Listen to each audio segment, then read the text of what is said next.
A verdadeira ética ocorre quando nos sentimos integrados ao processo misterioso do nosso planeta. Terra, o planeta vivo, Gaia.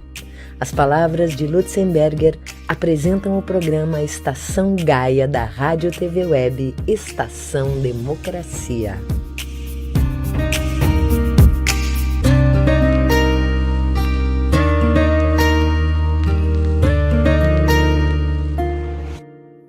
Boa tarde, pessoal! Estamos aqui com mais um programa Estação Gaia, e esse é um programa da Rede Estação Democracia. A Rede, quem já conhece, é um meio de comunicação do Comitê em Defesa da Democracia e do Estado Democrático de Direito. Foi criado no ano de abril de 2016 como um espaço suprapartidário e plural para defender a democracia e o desenvolvimento soberano do país, com inclusão social e respeito ao meio ambiente. A Rede Estação Democracia foi criada através do trabalho voluntário de pessoas engajadas na luta pela democracia, para ser um espaço de diferentes vozes que apostam na fraternidade por semelhanças e no respeito às diversidades. O tema do programa de hoje, dia 8 de novembro, apresentado por mim, Ailin Schwamba, sou doutora em Educação e Ciências, é o momento que a gente celebra o Dia Nacional do Mar, sobre o direito do mar, que foi definido a partir do ano de 1994. O título do nosso programa de hoje é a COP26. Como é que está o Brasil na agenda ambiental? Apresento com grande orgulho, muito prazer, o nosso convidado, o Carlos Mink, que é deputado estadual pelo PSB do Rio de Janeiro, e que do ano de 2007 até 2008, e também de 2011 a 2014, foi secretário do Estado do Meio Ambiente do Rio de Janeiro, e em 2008 até 2010, ministro do Meio Ambiente do governo Lula, período em que ele reduziu em 50% o desmatamento da Amazônia. Além disso, ele é defensor do socialismo libertário. O Mink luta por mais qualidade de vida, preservação ambiental e direitos de cidadania, combatendo o machismo, o racismo, a homofobia e a intolerância religiosa. Além disso, temos colaboradores conosco hoje que fazem parte do Estação Gaia.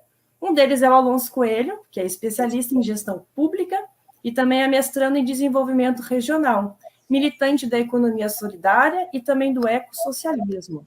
Nossa entrevista, então, nesse primeiro bloco, convido o Alonso a entrar aqui conosco. Muito bom dia, Elin, muito bom dia, Mink, né? Uma satisfação enorme ter a sua presença aqui no nosso programa, né? Que vem debatendo, né? Os temas tão importantes em relação ao nosso meio ambiente. E quero, né, iniciar, né, trazendo aqui uma pergunta que vai falar um pouco da sua história, da sua militância, né? E de perguntar, assim, se existe algum fato relevante, existe algum momento na vida, assim, que foi marcante, né, para que você abraçasse a militância ambiental, né? E fala um pouquinho sobre ela também. Bem, boa tarde, Alonso, Ailin, todos que nos acompanham. Queria louvar esse vosso esforço, né, vocês terem construído uma rede de comunicação plural, democrática. Hoje em dia, esse é o eixo da nossa resistência, né? Eu até falo, a nossa luta hoje no Brasil é a civilização contra a barbárie. E a luta ambiental, a luta das mulheres, a luta LGBT, não, a luta dos cientistas contra a asfixia das universidades, não terá sequência com um governo golpista e totalitário. Então, essas lutas têm que convergir para a vitória democrática e a derrota desse insano tirano que obscurece a liberdade, a ciência e os direitos no Brasil. Bem, Alonso, você remeteu aqui ao meu passado. Eu já sou um Tyrannosaurus Rex de várias dessas lutas, literalmente um sobrevivente. Com 18 anos, eu estava pendurado no pau de arara da Vila Militar, levando choque por todos os lados, por participar da resistência contra a ditadura. Às vezes eu reluto em lembrar esses fatos, né? Mas às vezes também é importante, porque a juventude não viveu isso, não sabe disso. E muitos negam ter havido tortura, ter havido todas essas barbaridades na ditadura tão celebrada pelo Bolsonaro e seu séquito de aduladores golpistas, que, inclusive, celebram o Ustra e outros torturadores como se fossem heróis, e, na verdade, a tortura é um crime inafiançável. Eu, na prisão, eu vi, para um militante confessar alguma ação, eles espancarem a barriga da mulher grávida na frente dele. Eu vi isso. E a nossa juventude, uma parte da nossa juventude, não tem ideia de que coisas como essas aconteceram no Brasil. Bem, resumidamente, eu tive 10 anos exilado, banido, para dizer a verdade. Eu saí das prisões junto com Apolônio de Carvalho, Gabeira, Liste Vieira, vários companheiros. E, nesses 10 anos, eu pude estudar na França, estudei com Celso Furtado, com Bettelheim, também fiz um mestrado em Portugal, conheci o Allende, conheci o Fidel Castro. Quando a gente saiu da prisão na Argélia, a gente foi recepcionado por Miguel Arraes e por Amílcar Cabral, que era o líder do PAIGC, o partido da Guiné-Bissau e de Cabo Verde, que ele lutava contra o colonialismo. Então, eu, muito jovem, tive a oportunidade de conhecer essas pessoas. Também no exílio em Lisboa, convivi com Brizola, né? Sou signatário da Carta de Lisboa, né? E lá estava também o Betinho, também foi signatário dessa carta, Alfredo Sirquis. Betinho, Sirquis e Brizola são todos saudosos companheiros meus, né? E algumas das pessoas que mais influenciaram a mim foi o Chico Mendes, que eu também conheci, convivi com ele aqui no Rio de Janeiro, homenageei ele, tive no Acre, nos empates que ele organizava com as famílias de seringueiros para impedir que os correntões destruíssem os seringais.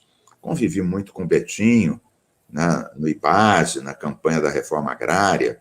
Betinho tinha uma grande visão ecológica, ele assinou, junto com Chico Mendes. Eu tenho uma foto de 88, eu, Betinho e Chico Mendes assinando na LERJ o Decálogo de Defesa da Amazônia, né? É uma foto que eu me orgulho e me assusto, porque eu sou o único sobrevivente dessa foto.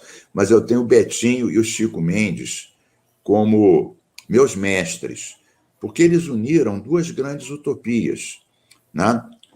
A utopia social, da igualdade, né? O Chico Mendes era um militante da CUT, da terra, dos direitos, né? Liderou a União dos Povos da Floresta, e tinha a grande utopia planetária, que hoje se discute em Glasgow, né? A combinação da defesa dos direitos de seringueiros, castanheiros, índios, e da floresta com a sobrevivência do planeta. E o Betinho, a mesma coisa. O Betinho foi militante, foi perseguido, foi da P de Minas Gerais, né? Irmão do saudoso Enfield também, né? Eu frequentava a casa dele, né? Quando nós estávamos ameaçados pela extrema-direita da Assembleia, ele ia com a gente lá na Assembleia, lavar a estátua Tiradentes. E ele também tinha uma consciência ecológica profunda. Então, eu acho que eles simbolizavam as grandes utopias que, tantos anos depois, nós nos confrontamos, que é a luta contra a miséria, fome, a desigualdade, pela terra, e a luta pelas florestas, pelos índios, pelo planeta, por uma visão holística integrada das relações dos humanos com a natureza. Muito obrigada, Carlos.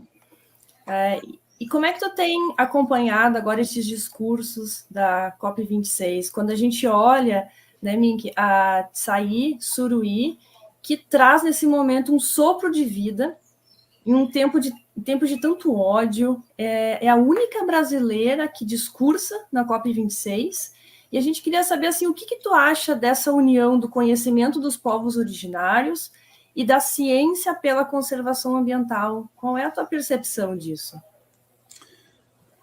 Olha, a Tsai Suruí lavou a nossa alma, nos representou, né? Ainda bem que aquele fujão obscurantista do Bolsonaro não pôs os pés na COP para não receber o ovo no meio da testa, né? E ela falou muito bem. Ela falou pela juventude, falou pelos povos indígenas do Brasil, da América Latina, falou por todos nós. E mostrou um respeito profundo pela natureza, pela biodiversidade, bem ao contrário das nossas autoridades. E falou também dos sonhos da juventude, da inclusão, do respeito, né, das culturas. Ela usou esses termos muito importantes: cultura, respeito, sobrevivência, planeta, integração. Então, ela foi realmente muito brilhante. Nesses 2 anos que eu fui ministro do Meio Ambiente, no segundo governo Lula, nós reduzimos, como vocês apresentaram, em 50% o desmatamento da Amazônia. Mas o que a gente fez de concreto, assim, muito rapidamente, comparando com a destruição desse governo?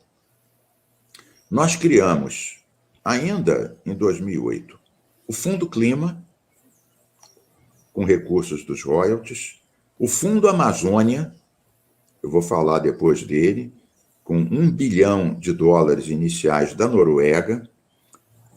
O Brasil foi o primeiro país em desenvolvimento a ter metas de redução das emissões de carbono, inclusive por lei, isso em 2009. Sim. É bom que se diga que, quando começou a discussão, todos os ministérios eram contra isso. A gente teve que ir convencendo um a um, né? O Ministério da Ciência e Tecnologia, a Embrapa, né? Alguns a gente não conseguiu convencer. Imaginem o Lobão no Ministério de Minas e Energia defendendo as térmicas a carvão, ele não queria ouvir falar de acordo climático. Mas fomos convencendo e, no fim, a Dilma e o Lula, que tomaram uma posição corajosa. Mesmo o Celso Amorim, de quem eu sou parceiro, e é um brilhante diplomata, ele, no início, relutava muito, porque o Brasil fazia parte do grupo dos 77, que, na verdade, eram 104 países em desenvolvimento. E esses países, à época, tinham a ideia de que só quem deveria ter metas eram os países ricos, porque poluíam muito, há muito mais tempo, tinham muito mais dinheiro, mais tecnologia, então tinha um conceito de responsabilidade histórica, ou seja, a eles cabia tomar as medidas e não sacrificar o desenvolvimento daqueles que ainda tinham que incluir a sua população. O conceito de responsabilidade histórica é correto, mas só que, depois que a gente chegou à conclusão que a China era o maior emissor, e entre os 5 maiores estava Índia, Rússia, Brasil, você não podia isentar esses países de fazer alguma coisa, ainda que a responsabilidade maior sempre fosse dos grandes poluidores. Até porque o CO2 que está aumentando a temperatura não é o que foi lançado ontem. O que foi lançado há 80 anos atrás está na atmosfera, aumentando os gases de efeito estufa, o calor e o derretimento das geleiras. Então, um dos últimos que nós convencemos foi o Amorim. Eu reuni com os ministros de meio ambiente da África do Sul, da Índia, da China, e falamos, olha, nós vamos manter que a responsabilidade de cortar mais e de financiar e de transferir tecnologia é dos ricos, mas nós vamos também assumir compromisso, senão a gente vai ter que se mudar para outro planeta. Porque se dos 5 maiores emissores, 4 são em desenvolvimento, a gente apenas repetir que a culpa é deles, a responsabilidade é deles, olha, e convencemos, foi um momento importante do governo, porque o Lula ele não era um ambientalista, ele é um sindicalista, mas com grande sensibilidade política e ambiental.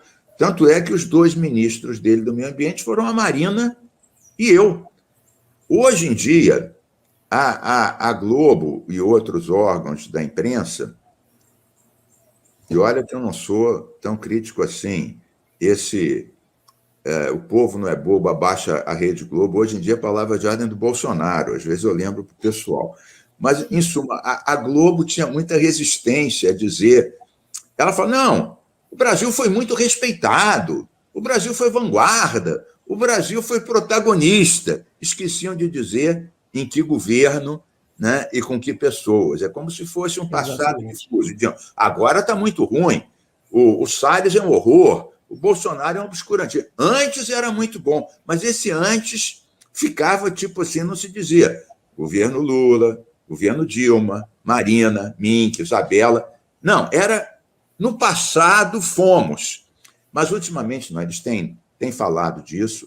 Eu mesmo fui entrevistado há dias atrás pela Globo News no Jornal das 10, pela Aline Midley, que é uma ótima jornalista.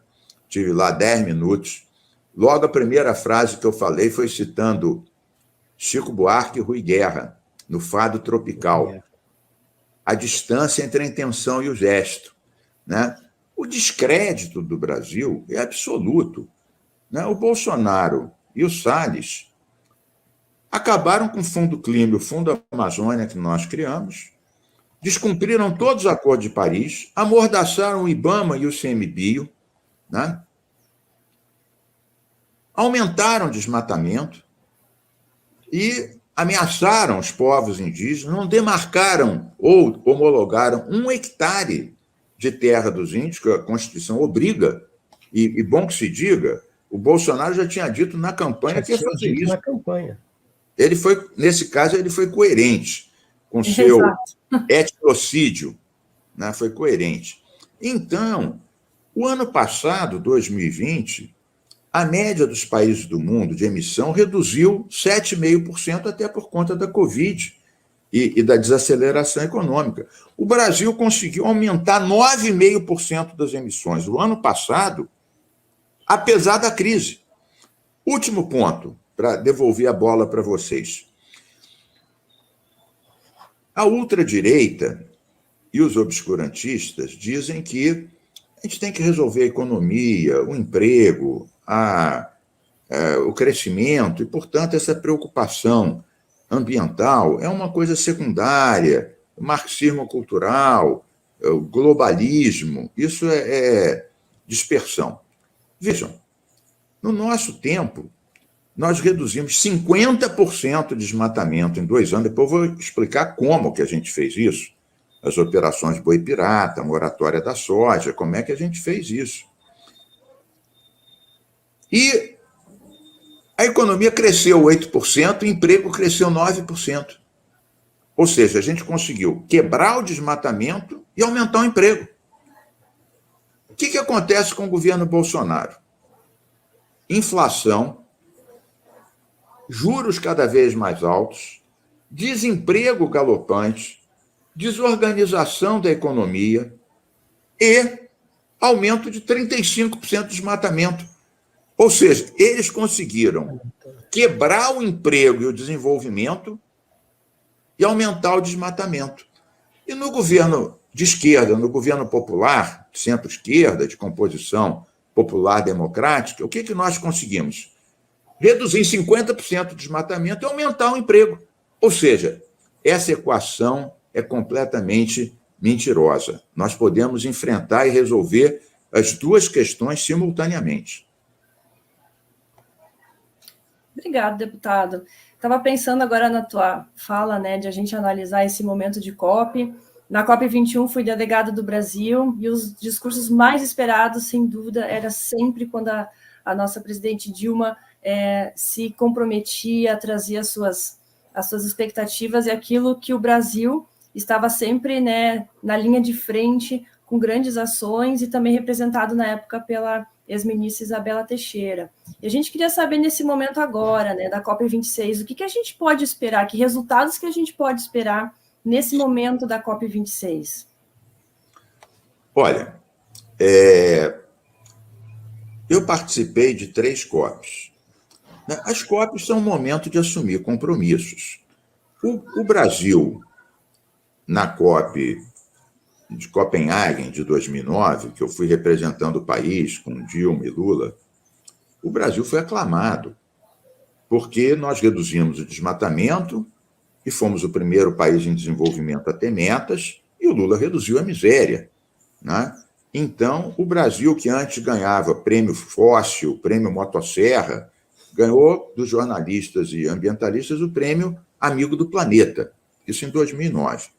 Em 2015, né, com a Isabela Teixeira, que foi minha sucessora, mas na minha gestão, a Isabela era a número 2 do Ministério, era secretária executiva. Exato. Eu escolhi uma bióloga de 25 anos de IBAMA, que, aliás, não era de partido nenhum na época, até para valorizar os funcionários. Isso foi uma coisa importante. A gente não tirou ninguém do IBAMA, que fizemos concursos. Eu participava pessoalmente das operações na Amazônia. A cada 10 dias eu ia com o pessoal na Amazônia e chamávamos também o Exército, né, em grandes operações. Né, aprendemos 40 mil cabeças de que a gente chamava boi pirata e distribuímos ao Fome Zero. Em 2008, eu preparei, e o presidente Lula assinou um decreto de crimes ambientais que tinham 2 artigos do perdimento. Você podia, o governo, requisitar, se apropriar de instrumentos usados na execução de crimes ambientais continuados. Se advertia, crime continuado, demonstrado. Dava 30 dias, mais 30 ia lá, brum, pegava o trator, pegava o boi e dava para o Fome Zero. O Patrus Ananias, que era o ministro da Ação Social, onde estava o Fome Zero, ele me via abrir um sorriso de orelha a orelha, porque o meio ambiente virou o maior doador do Fome Zero. Eu fui para a televisão, rede nacional, e falei: senhores pecuaristas, tirem o seu boizinho das terras dos índios, tiram o vosso gado dos parques nacionais e das reservas extrativistas, senão nós vamos aí com o IBAMA, o ICMBio, o Exército, o Aeromar, vamos pegar o seu gado, vai virar churrasquinho no Fome Zero. Não acreditaram. Falaram: o quê? Aquele rapaz lá do Rio de Janeiro que usa colete vai pegar o nosso boizinho, a gente tem aqui a polícia na nossa mão, também o delegado também é pecuarista, a gente tem o juiz na nossa mão, também é pecuarista, vai tirar o nosso boizinho aqui de Mato Grosso, Pará, Rondônia. É ruim, não acreditaram. Fizemos grandes operações, é bom que se diga, orientadas pelo INPE, organizadas pelo IBAMA e pelo ICMBio, e com apoio dos militares. Eu digo isso porque, às vezes, alguns companheiros nossos da esquerda estigmatizam os militares como um todo. Isso é um grave erro, que só ajuda o Bolsonaro. A maioria dos militares não é cooptada e não é golpista. Eu reunia com coronéis e generais para preparar as grandes operações, bancadas com recursos do meio ambiente e do Fundo Amazônia, e usava um bordão que eu juntava a questão ambiental com a questão nacional, e que era muito de agrado dos militares. Eu dizia: não podemos permitir que tirem o verde da nossa bandeira. E os oficiais respondiam: selva, selva, que era o bordão dos militares que atuam na Amazônia. E a gente não teria conseguido esses 50% de redução sem a participação dos militares. Totalmente diferente do que o Bolsonaro fez com o Mourão. Eles esvaziaram e ataram as mãos do IBAMA e do ICMBio, desqualificaram o INPE, Instituto Nacional de Pesquisas Espaciais, internacionalmente respeitado, e criaram essas GLOs, essas ações de lei da ordem na Amazônia. Moral da história: as GLOs, em 2 anos, custaram 550 milhões de reais. 6 vezes o orçamento do IBAMA. e o desmatamento aumentou 35%. Ou seja, o Exército participar é bom, mas quem tem que orientar é quem sabe. É o IBAMA, o ICMBio e o INPE. Eles esvaziaram e desqualificaram esses órgãos e acharam que o Exército sozinho dá conta do recado. Não deu, e agora anunciaram o fim dessas operações. Mas voltando para a COP e para o que o Brasil tem anunciado. Olha, o Brasil está tão desqualificado, tão desacreditado, né? Não demarcou 1 hectare de parque, 1 hectare de terra indígena, levou os garimpeiros ilegais de jatinho da FAB para Brasília, né? O número de mortos, homicídios indígenas, segundo o CIMI, que é o Conselho Indigenista Missionário, que faz há 20 anos essa avaliação, desde 2000 até agora 2020, 2020 foi o ano que mais índios foram assassinados, maior número de homicídios de indígenas. Então, um governo desacreditado, ninguém acredita, eles estavam tão isolados, o agronegócio tão desesperado, que estava tendo boicote, o capital financeiro desesperado, porque os fundos trilionários não estavam investindo no Brasil, ou chegaram uma hora lá que o pessoal assinou qualquer coisa que passava pela frente, cortar o desmatamento até 2030, cortar as emissões de metano até 2030, que são metas boas. Mas que o Bolsonaro, obviamente, não vai fazer nada disso. O meu otimismo em relação à questão mundial é moderado. Moderado por causa da derrota do Trump, o Biden tem realmente esse compromisso, por causa do avanço dos social-democratas e verdes na Europa. Então, eu estou moderadamente otimista. Em relação ao Brasil, eu estou bastante otimista. Por quê? Porque ano que vem acaba o governo Bolsonaro. E os governos progressistas e populares e democráticos que haverão de sucedê-lo, nós sim vamos tocar essas metas, porque elas são possíveis. Como eu disse, em 2 anos nós reduzimos a metade do desmatamento. Então, isso é possível. Agora, esse governo, alguém acredita que o Bolsonaro vai para a televisão e dizer, pessoal, eu mudei, tá ok? Eu mudei. Agora eu gosto da biodiversidade, dessa tal cadeia alimentar. Antes eu falava que ia comer gente. Não, agora a cadeia alimentar, aprendi, isso é muito importante. Agora eu gosto do clima. Não são os índios que metem fogo na Amazônia. Olha, a gente vai agora respeitar o planeta. Isso não é marxismo cultural. O IBAMA não é mais fábrica de multa. Como diria o Roberto Carlos, daqui para frente tudo será diferente. Agora o meu compromisso, eu sou ecologista desde a mais tenra idade. Vou defender cada centímetro da Amazônia, do Pantanal, da Mata Atlântica. Amo bicho, floresta, índio. Isso é um filme de ficção. Agora, foi bom que eles tiveram que assinar isso tudo, porque nós vamos cumprir isso. A gente sabe como fazer e faremos isso, né? Eu até dei um roteiro de 5 pontos para o Bolsovírus, eu chamo ele de Bolsovírus, porque é o maior difusor do Covid no Brasil. Eu dei um roteiro para o Bolsovírus para que nós pudéssemos acreditar nas mentiras dele. O roteiro era o seguinte: ato número 1, tirar os garimpeiros ilegais das terras indígenas. Ato número 2, reativar o Fundo Clima e o Fundo Amazônia. Nós ainda temos 3 bilhões de reais no Fundo Amazônia, que eu criei em 2008, e que estão paralisados porque o Salles disse que ia usar o dinheiro para indenizar fazendeiros que tinham terras em parques que não haviam sido indenizados. Aí o pessoal da Noruega falou, peraí, não era esse o acordo.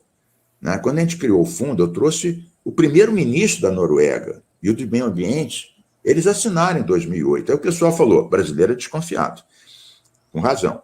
Aí o pessoal falou, a Noruega deve ter algum interesse econômico na Amazônia. E eles foram questionados. O ministro falou assim, nós somos um pequeno país, perto da Groenlândia. Quando ela derreter, nós vamos submergir. Nós não somos Papai Noel. Isso é um seguro de vida. Então, nós temos 3 bilhões. O dinheiro que eles foram mendigar lá fora é o dinheiro que está aqui e que eles conseguiram paralisar. Então, o roteiro 1 era tirar os garimpeiros, o ato 2 era reativar o Fundo Clima e o Fundo Amazônia, o ato número 3 era trazer de volta para o IBAMA, para o ICMBio e até para a Polícia Federal, os funcionários que foram exonerados, rebaixados ou demitidos exatamente por cumprirem o seu dever, por combaterem o crime ambiental, por queimarem os tratores dos grileiros. Ou então o delegado Alexandre Saraiva, meu companheiro, fiz muitas ações com ele aqui na Baixada Fluminense, que foi tirado porque descobriu aquele maior carregamento de madeira ilegal, aonde o Salles estava implicado em contrabando, por isso teve que se demitir, né? Então, esse é o ponto 3 do roteiro. O ponto 4 do roteiro era o governo retirar os projetos que ele mandou para o Congresso que desgraçam com o meio ambiente e com os índios, né? E contra os quais nós, os ex-ministros do meio ambiente, a gente criou um fórum de 9 ex-ministros, de 9 governos diferentes, 9 partidos diferentes, em comum. Nenhum de nós descontinuou as atividades do antecessor, nem desqualificamos ou desmontamos o IBAMA ou o ICMBio. Então, que projetos são esses? E para resumir e concluir esse bloco. Mineração em terra indígena, desmonte do licenciamento ambiental, MP da grilagem e marco temporal, que tira direitos constitucionais dos povos indígenas. Imaginem tribos indígenas que foram deslocados para a construção de Balbina, da Transamazônica, etc., não estavam nas suas terras em 1988, quando foi assinada a Constituição Federal. Pelo marco temporal, eles que têm o direito pétreo na Constituição, as suas terras ancestrais, porque foram expulsos antes de 1988, perderiam definitivamente ao direito às terras que seus antepassados ocupavam há 1000 anos. Então, o ato 4 é que o governo retire projetos, a urgência desses projetos, que vão na contramão de tudo que foi assinado demagogicamente nos últimos dias. Então, tinham outros pontos do roteiro, mas esses 4 eram os primeiros 4 atos para nós podermos acreditar nas mentiras do novo vírus. Tá certo. Mink, deixa ele fazer uma provocação aqui, né? Você fez aí uma breve avaliação já sobre os resultados da COP, sobre a imagem do Brasil, né? A participação, né? Essa perspectiva pouco otimista em relação ao mundo e bastante otimista em relação ao nosso futuro aqui a pouco. Mas deu uma carga importante em relação ao processo eleitoral e a retomada, né, do governo pelos setores progressistas, né, do país a partir da eleição de 2022. E a provocação só nos resta esperar a eleição? Olha, não só isso, temos que resistir sempre, né? O PSB e o PSOL entraram com uma ação contra esse orçamento paralelo, as emendas do relator, e a Rosa Weber tem uma posição corajosa, suspendeu isso. Nós conseguimos suspender na Justiça vários atos completamente ilegais, né? Por exemplo, o CONAMA, que é o Conselho Nacional de Meio Ambiente, foi esvaziado pelo Salles, tirou a representação popular, transformou em chapa branca e aprovou um ato tirando as proteções dos manguezais e das restingas. Nós fomos ao Supremo e ganhamos. Então, ele considerou inválido esse ato do CONAMA completamente esvaziado e convertido em chapa branca. Então, outra coisa, o Brasil não é Bolsonaro. Vocês falaram da consciente índia Chai Suruí. Tem muitos ambientalistas lá, tem cientistas, tem empresários que estão fazendo o dever de casa, é bom que se diga. Sim. Tem governos estaduais que estão com planos de redução das emissões. Aqui no Rio de Janeiro, nós aprovamos uma lei importante de plano estadual de combate às mudanças climáticas e redução das emissões. Quando a gente acabou com todos os lixões, quando eu era secretário, em volta da Baía de Guanabara, 6 grandes lixões, né?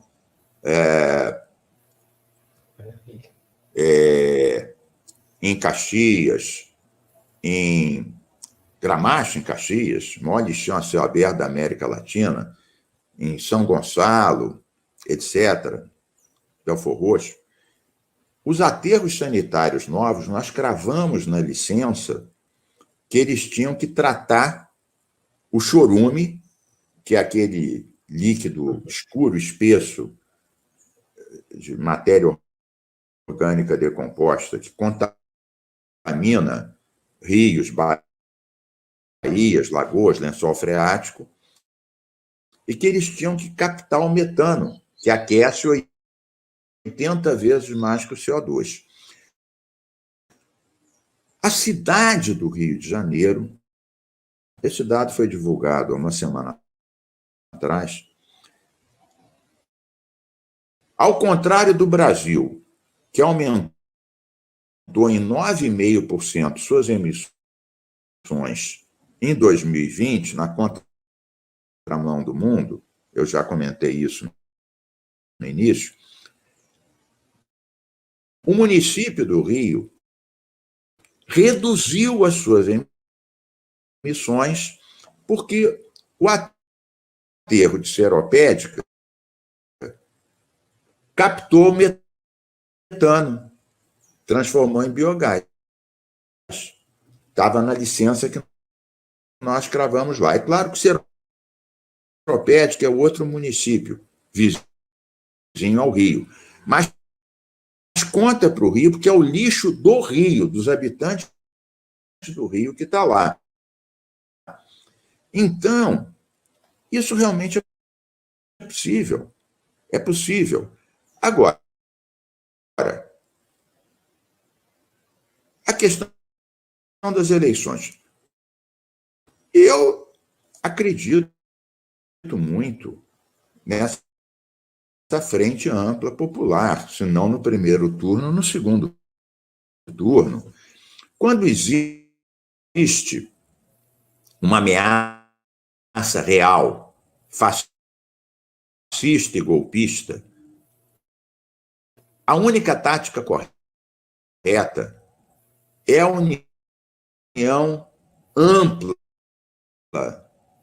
da resistência democrática, cultural, ambiental, universitária, feminista, para derrotar o insano tirano.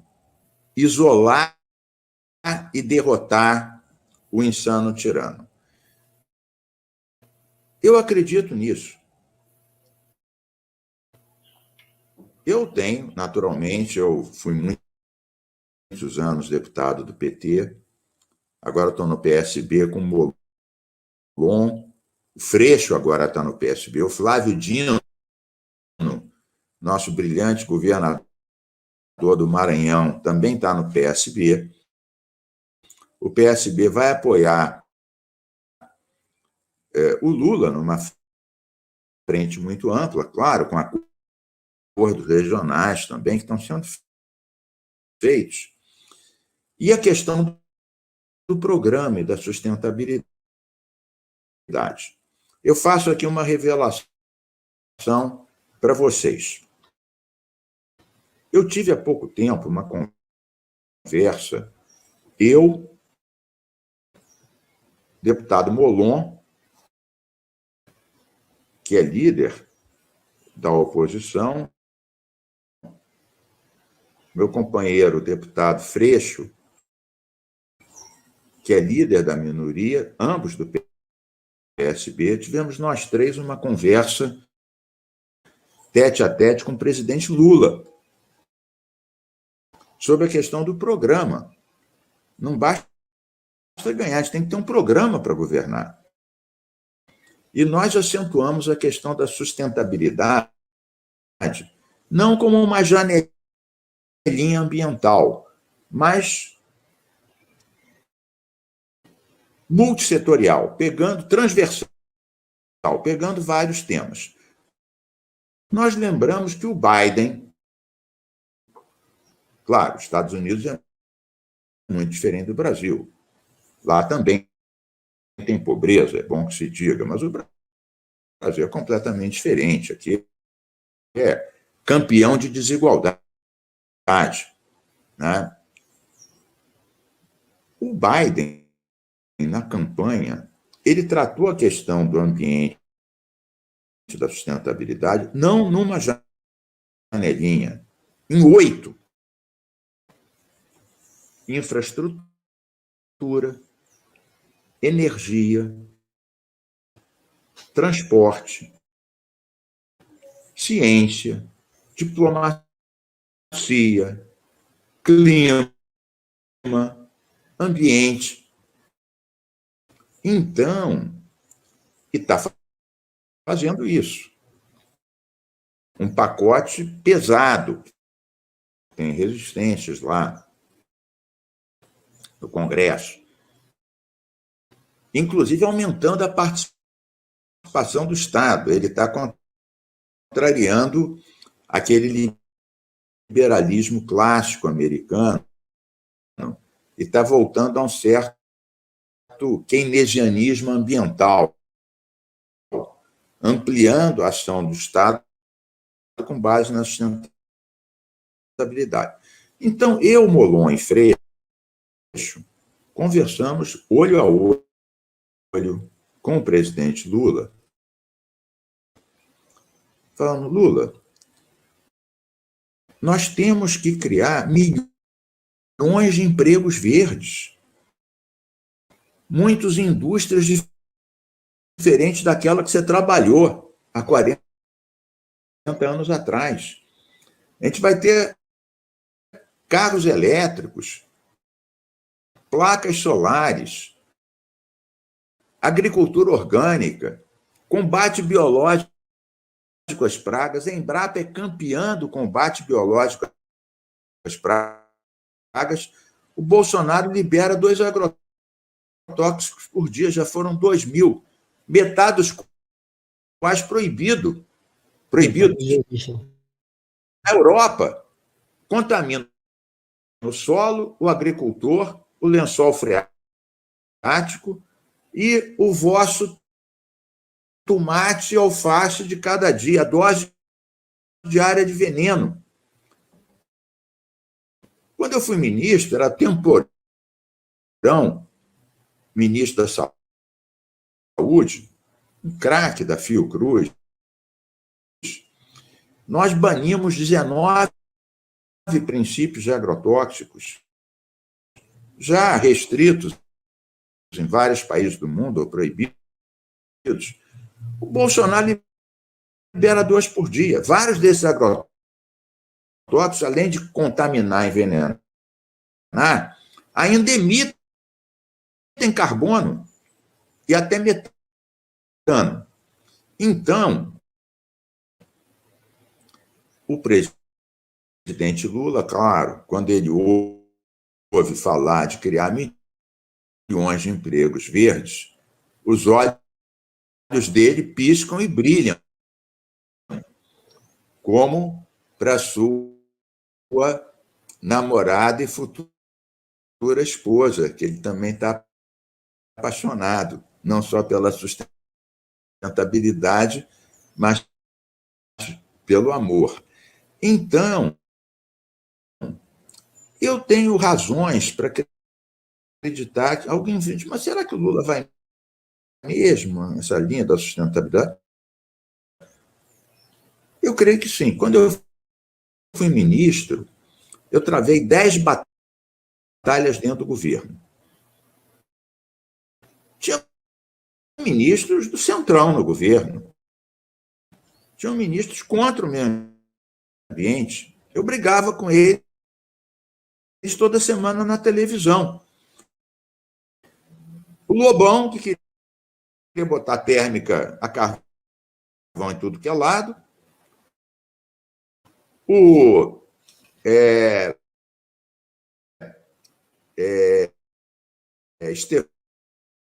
Stefanes,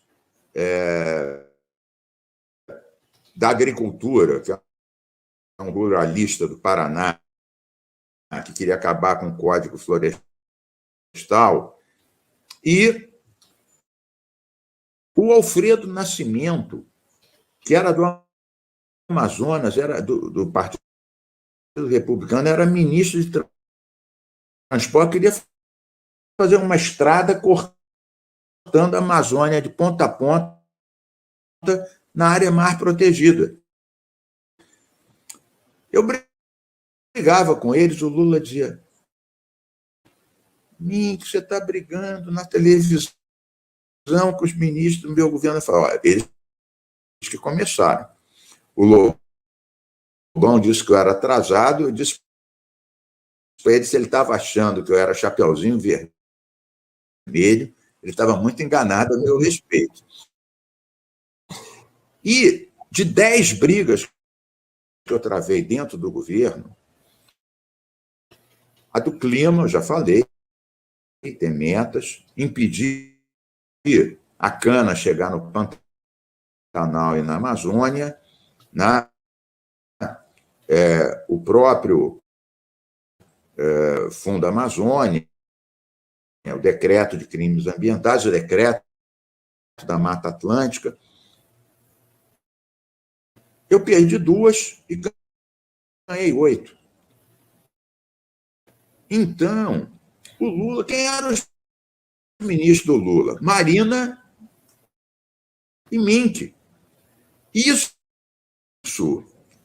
há 12 anos atrás, quando a sustentabilidade não tinha metade da força que tem hoje. Então, eu estou convencido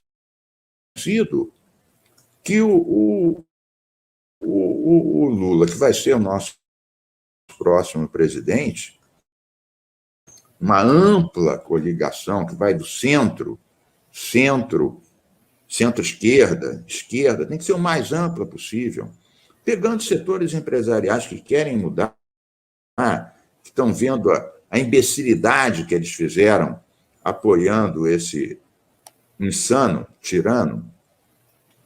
Eu acho que o governo dele vai ser muito mais sustentável ainda do que o primeiro. Foi o que ele garantiu para mim, para o Freixo e para o Molon recentemente, numa conversa olho no olho. Muito bom, deputado. Tomara que assim seja. Sabe que a gente já teve, ao longo da nossa trajetória aqui de Estação Gaia, pessoas entrevistadas. Uma dessas pessoas foi a Lara Lutzenberger, né, a filha do José Lutzenberger. E nessa caminhada que a gente tem de programa, a gente queria saber a tua opinião nesse momento também sobre a trajetória do movimento ambientalista aqui no Brasil. O que tu pensa sobre isso, a tua opinião sobre essa trajetória? Olha, veja, o movimento ambientalista, ele tem altos e baixos. Eu sou ambientalista desde que eu voltei para o Brasil, com Gabeira, Sirquis e outros, há mais de 30 anos. Né? Há mais de 30 anos. O movimento ambientalista, ele muitas vezes não tem a força que a Greta consegue juntar os jovens lá, porque aqui o pessoal, a juventude está preocupada com o extermínio dos jovens negros na favela, por causa dessa política insana de guerra às drogas, por causa da brutalidade policial. Aliás, eu sou autor da primeira lei do país de apoio à cannabis medicinal, é o único estado que tem essa lei, e sou autor da lei que obriga os policiais a usarem câmeras nos uniformes para evitar massacres como a chacina do Jacarezinho, que 28 foram exterminados. Então, eu não atuo só na área de meio ambiente. É bom que se diga. Eu fiz a primeira lei do Brasil que pune estabelecimentos que discriminam LGBTs e eu fiz ainda nesse ano uma lei muito importante. Eu vejo que você é da ciência da universidade, que é a escola sem mordaça, que é o contrário da escola sem partido bolsonarista, que é a escola sem liberdade. Essa minha lei, 9 outros estados pediram a lei e vão implantar. Vocês têm que brigar aí para o Rio Grande do Sul fazer também. Fantástico, a gente precisa. Essa lei diz o seguinte: garante a liberdade de cátedra, proíbe demitir professor pelos livros que usa, por suas opiniões, proíbe filmar professores sem a expressa autorização escrita deles, porque os bolsonaristas querem intimidar, patrulhar, né? Proibir um professor falar de tortura, ditadura, né? Desmatamento, etc. Então, essa lei é o contrário, é a lei da liberdade, escola sem mordaça. Eu estou dizendo isso tudo para voltar à questão ambiental. Por exemplo, hoje, eu estou aqui falando com vocês, vou sair daqui para uma manifestação dos ambientalistas aqui na Zona Sul contra o empreendimento, né, de desmata. Essa semana, eu aprovei 3 projetos na Assembleia, pedido por ambientalistas que estavam lá apoiando. Um deles cria uma área ambiental em Cabo Frio, de defesa das dunas. O outro garante recursos do FECAM, que é um fundo que eu mesmo criei na Constituição Estadual, um percentual para educação ambiental. E um terceiro diz que a Assembleia Legislativa tem que fazer um inventário das suas emissões de carros, prédios, elevadores e neutralizar suas emissões, plantando milhares de árvores. Isso foi nessa semana, né? Então, nós tivemos outras vitórias. Nós consagramos na Câmara de Vereadores, eu já tinha avançado isso no Parlamento Estadual, impedir que a floresta de Camboatá fosse destruída, 200 mil árvores, e virasse um autódromo. Foi outra vitória consagrada essa semana. Então, os ambientalistas, eles têm força, têm influência, né, na mídia. Não são movimentos, por exemplo, as nossas manifestações não mobilizam milhares e milhares de pessoas, como as manifestações em defesa da educação. Eu, por exemplo, participei de todas as passeatas LGBT do Rio de Janeiro. A primeira, há 15 anos atrás, tinha 1.000 pessoas. Antes da pandemia, tinha 1 milhão. Então, eu acompanhei de 1.000 a 1 milhão. E, graças a esse movimento, o Supremo reconheceu, primeiro, a união homoafetiva e depois o casamento homoafetivo. O Congresso não decidiu isso. Foi o Supremo, com a força das manifestações. O movimento ecológico não chega perto do tamanho das manifestações LGBTs. Agora, a sua influência é muito grande, né? Nós conseguimos aprovar leis importantes e fazê-las cumprir graças à força do movimento ecológico com artistas.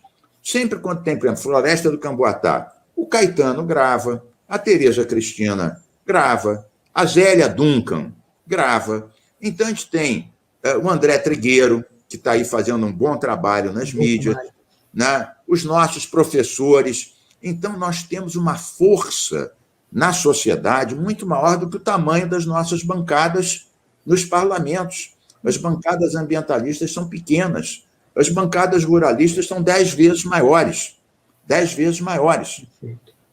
Então, eu diria que o movimento ambientalista, a consciência ambiental, cresceu.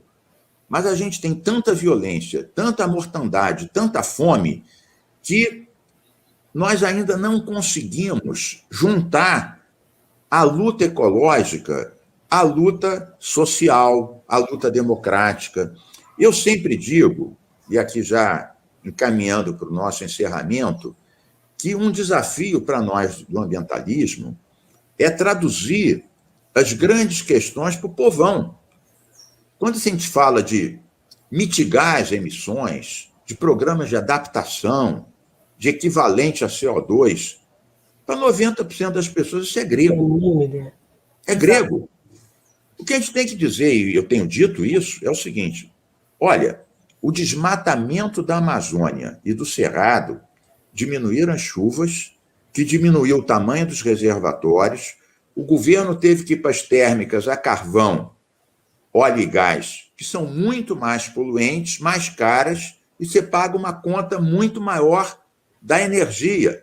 Então, esse desmatamento, ele fez um buraco no clima e outro buraco no bolso do consumidor. Aí o pessoal entende, opa, eu estou me arruinando aqui, estou sem dinheiro para comprar minha carne, que está impossível.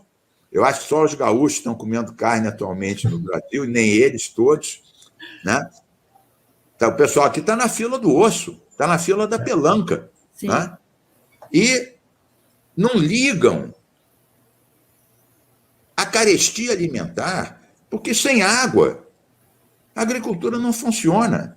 Sem chuva, a energia, o preço dela vai às alturas.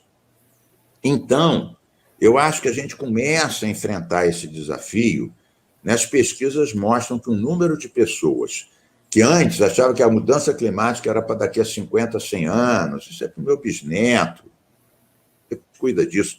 Para as pessoas que já acham que tem que tomar alguma atitude já, passou, nos últimos 10 anos, de 40% para 72%.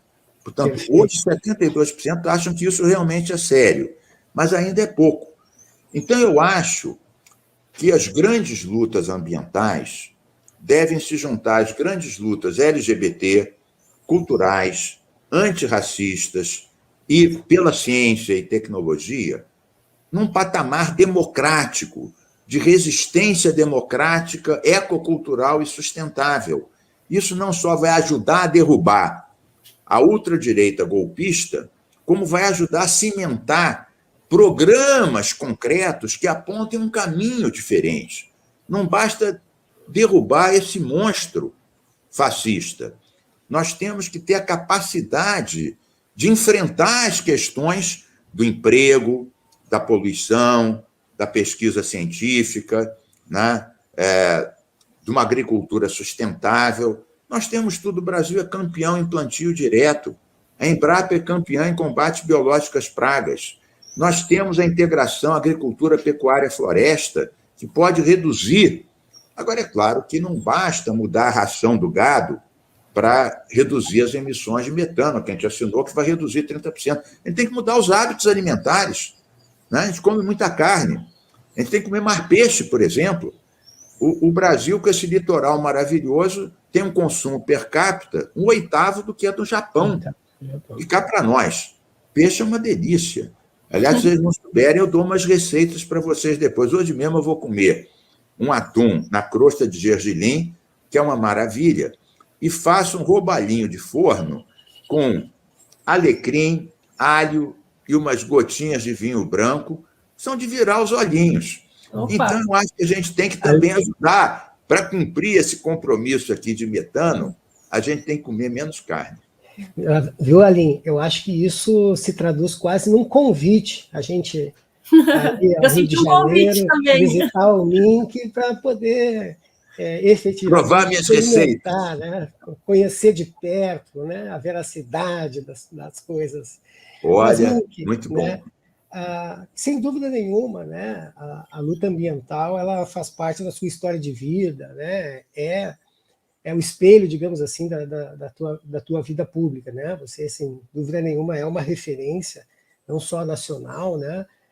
Mas de uma bastante forte para essa questão da luta ambiental, né?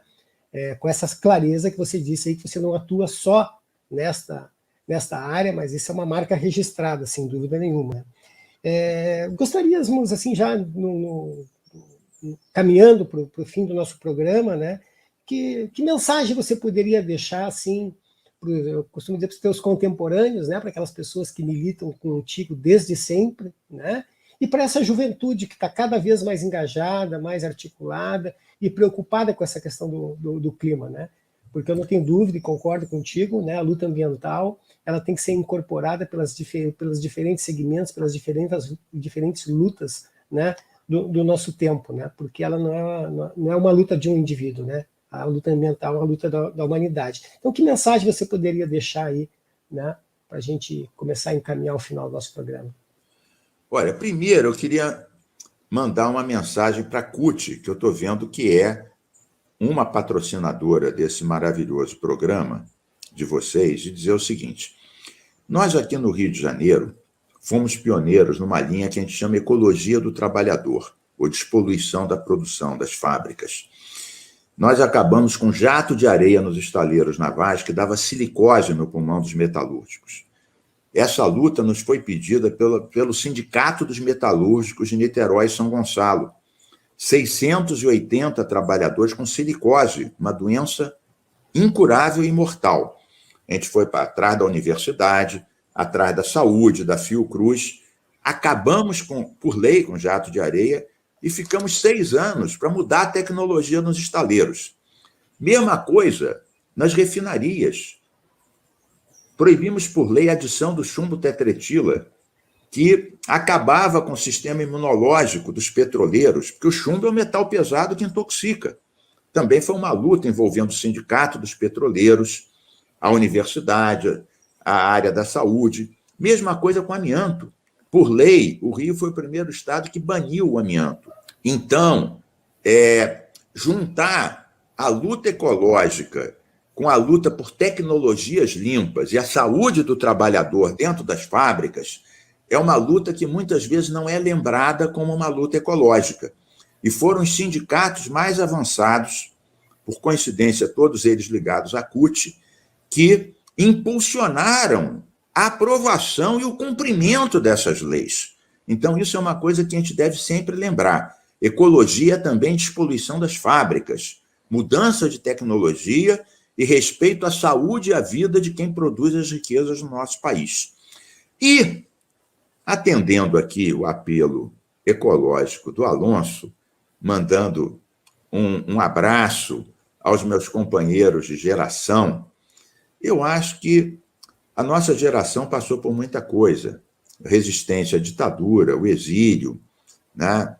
As lutas ecológicas, libertárias. Eu me designo um socialista libertário, porque eu acho que muitos setores da esquerda são preconceituosos em relação à legalização da maconha, à legalização do aborto, a questões ambientais. No passado, alguns esquerdistas stalinistas diziam que essas lutas dispersavam o objetivo principal, que era capital trabalho.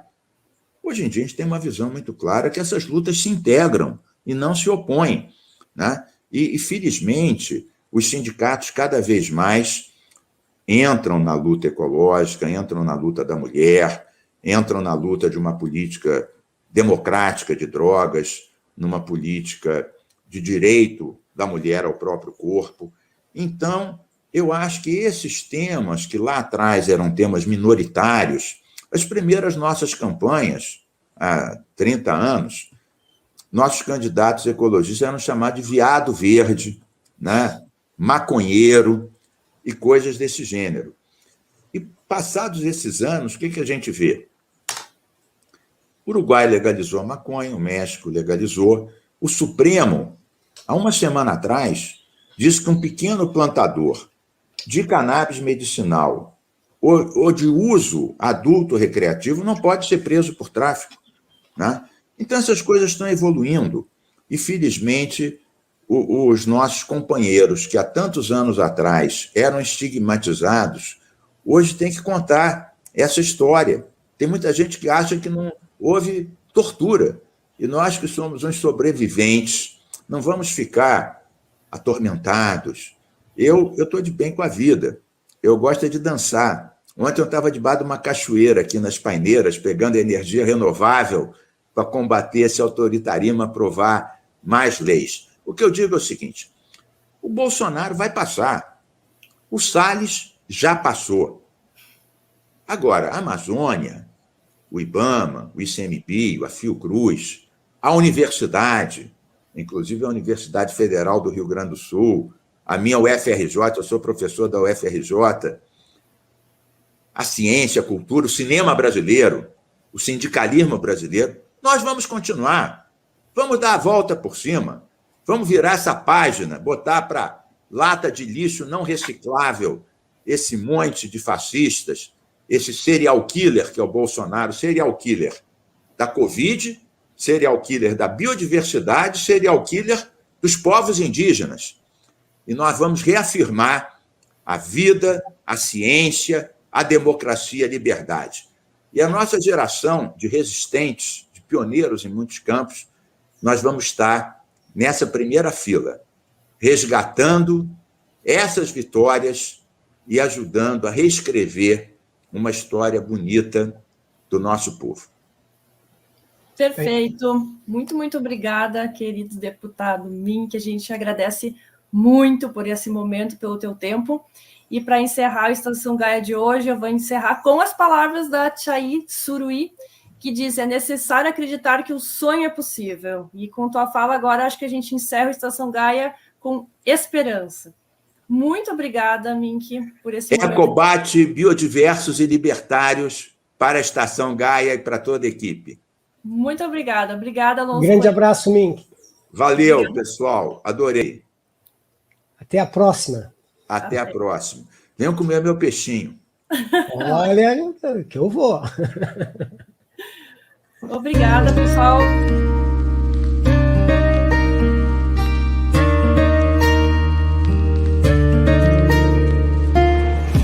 A verdadeira ética ocorre quando nos sentimos integrados ao processo misterioso do nosso planeta.